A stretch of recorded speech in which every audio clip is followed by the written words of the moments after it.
Israel expects the leaders of the free world to stand firmly against the ICC outrageous assault on Israel's. Perdana Menteri Israel Benjamin Netanyahu mengajak para pemimpin dunia untuk menentang kemungkinan surat perintah penangkapan terhadap dirinya. Surat tersebut dapat dikeluarkan oleh Pengadilan Kriminal Internasional atau ICC atas tuduhan kejahatan perang di Gaza.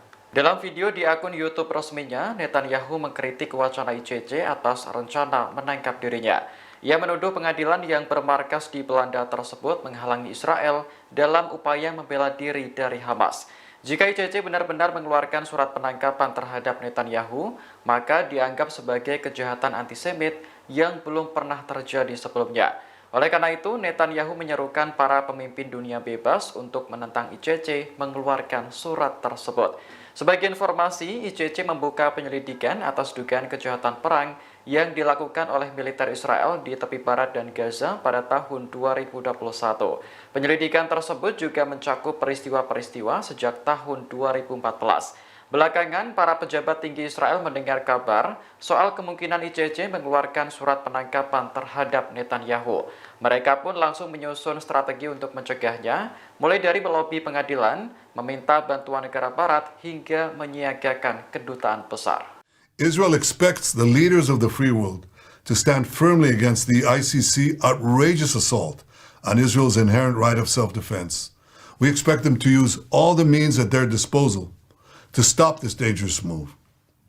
6 months after the terrible Hamas massacre of October 7th, 80 years after the horrors of the Holocaust, the Jewish state calls on decent people everywhere to reject this outrage by the ICC, to stand with Israel as we fight the barbarians of Hamas in Iran and as we work to secure a more peaceful world.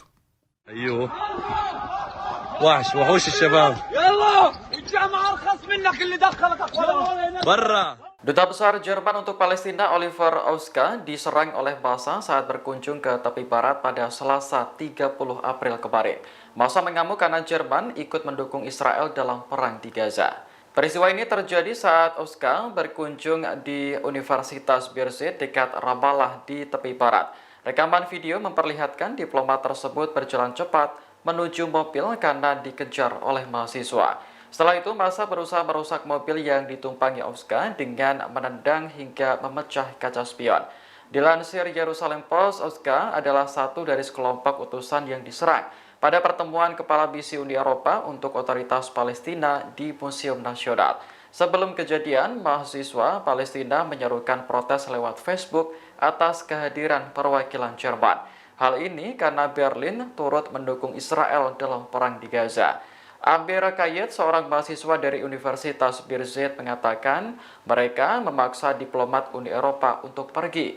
Ia menegaskan bahwa siapapun yang terlibat dalam genosida dan serangan terhadap Gaza tidak akan diterima. تم طرد السفير الألماني من الجامعة أيوه وحوش الشباب يلا الجامعة أرخص منك اللي دخلك برا.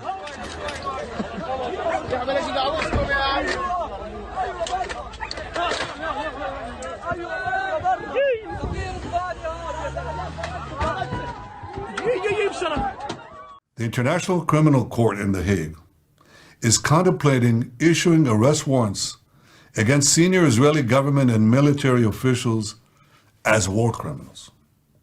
This would be an outrage of historic proportions. International bodies like the ICC arose in the wake of the Holocaust committed against the Jewish people. They were set up to prevent such horrors, to prevent future genocides. Yet now, the International Court is trying to put Israel in the dock. It's trying to put us in the dock as we defend ourselves against genocidal terrorists and regimes, Iran of course, that openly works to destroy the one and only Jewish state.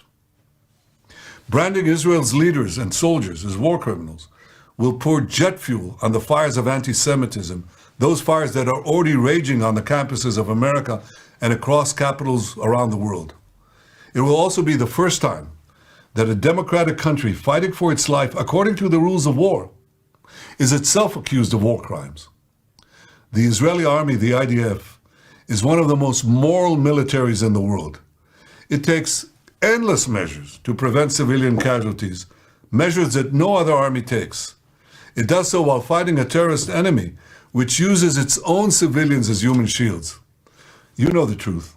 Hamas places its weapons, its terrorists, in hospitals, schools, mosques, and throughout civilian areas. They do this in order to win immunity and to maximize civilian casualties. So while Hamas shows no care for the lives of Palestinians and steals humanitarian aid meant for civilians, Israel is facilitating a surge of humanitarian assistance to Gaza. And we do this to ensure that the Palestinian population's humanitarian needs are met, rather than commend Israel for abiding by the rules of war while fighting an enemy that violates every rule of war, including holding 133 Israeli men, women, and children hostage. Who's the ICC targeting? The democracy called Israel. And in targeting Israel, the ICC would be targeting all democracies because it would be undermining their inherent right to defend themselves against savage terrorism and wanton aggression. Clearly, this threat by the ICC is not an attempt to enforce the law. Israel is not even subject to the court's jurisdiction, and it has an independent legal system that rigorously investigates all violations of the law.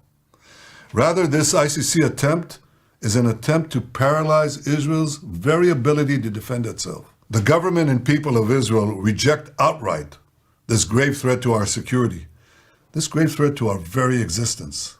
And I want to assure you, no ICC action will impact Israel's ironclad determination to achieve the goals of our war with Hamas terrorists. We will destroy Hamas's military and governing capabilities in Gaza. We will release all our hostages, and we will ensure that Gaza never poses a threat to Israel again.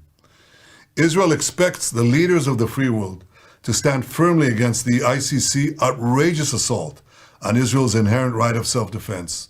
We expect them to use all the means at their disposal to stop this dangerous move. 6 months after the terrible Hamas massacre of October 7th, 80 years after the horrors of the Holocaust, the Jewish state calls on decent people everywhere to reject this outrage by the ICC, to stand with Israel as we fight the barbarians of Hamas in Iran and as we work to secure a more peaceful world.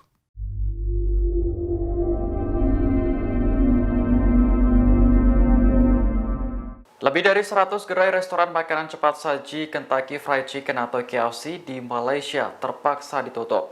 Penutupan dilakukan menyusul aksi boikot selama berbulan-bulan atas dugaan hubungan KFC dengan Israel.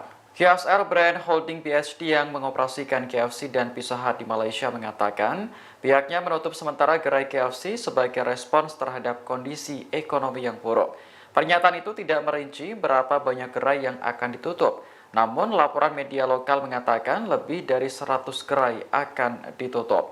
Karyawan yang terkena dampak penutupan ditawari kesempatan untuk pindah ke gerai-gerai di daerah dengan keterlibatan pelanggan yang lebih tinggi. Sebagai informasi, Malaysia telah menjadi pendukung setia Palestina sama seperti Indonesia. Beberapa merek makanan cepat saji barat di negara tersebut menjadi sasaran boikot atas dukungan Amerika Serikat terhadap Israel. Ketua kelompok pro-Palestina Malaysia, Muhammad Nazari Ismail mengatakan, KFC sebenarnya tidak masuk dalam daftar perusahaan sasaran BDS yang dipimpin Palestina. BDS merupakan istilah untuk gerakan boikot, divestasi, dan sanksi. Namun, menurut Nazari, banyak warga Malaysia melihat operator makanan cepat saji Amerika berhubungan dengan Israel termasuk KFC. Alhasil, restoran tersebut juga terkena aksi boikot.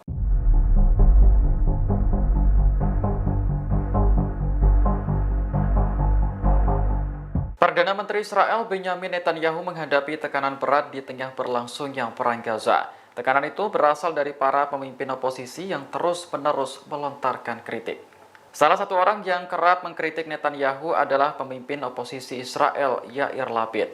Lewat akun media sosial X-nya, Lapid mengatakan bahwa Israel dipimpin oleh orang gila yang tidak bertanggung jawab.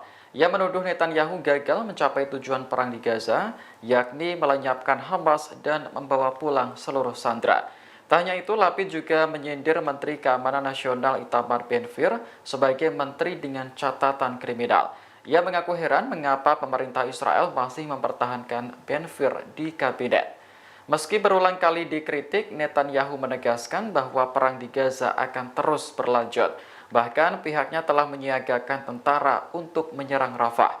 Padahal wilayah tersebut menjadi rumah bagi jutaan warga Palestina. Netanyahu juga mengabaikan usulan gencatan senjata dari berbagai pihak untuk meredam konflik di wilayah tersebut.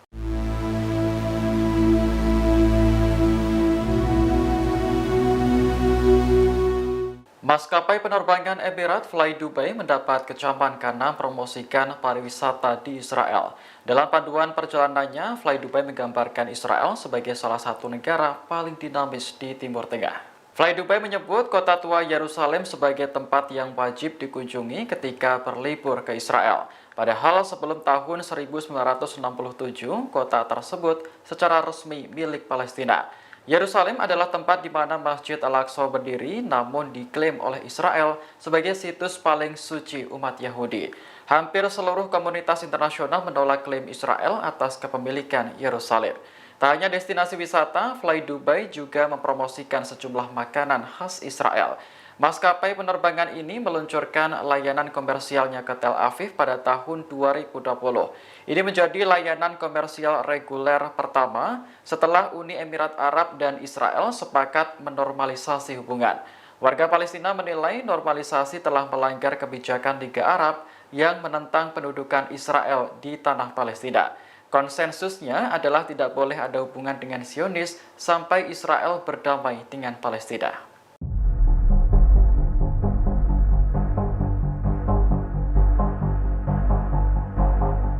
Iran baru saja menyelesaikan kontrak pembelian helikopter hingga jet tempur dengan Rusia.